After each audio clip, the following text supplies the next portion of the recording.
Here are 5 of my best tips to help you lose fat, get stronger, and repair your relationship with food.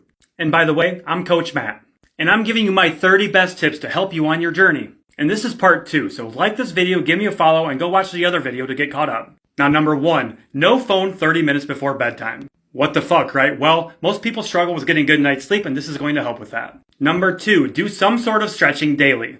This is a really good habit to build and will help your body feel better in the long run. Number 3, don't let one bad day discourage you. Nobody's fucking perfect, so you need to stop expecting yourself to be perfect. Progress and not perfection. That's what matters. Number 4, slow the fuck down when you're eating. It's not a race. Between each bite, take a slight pause and stop eating your meals in front of the TV. Number 5, strength train 3 times a week for about 30 to 45 minutes.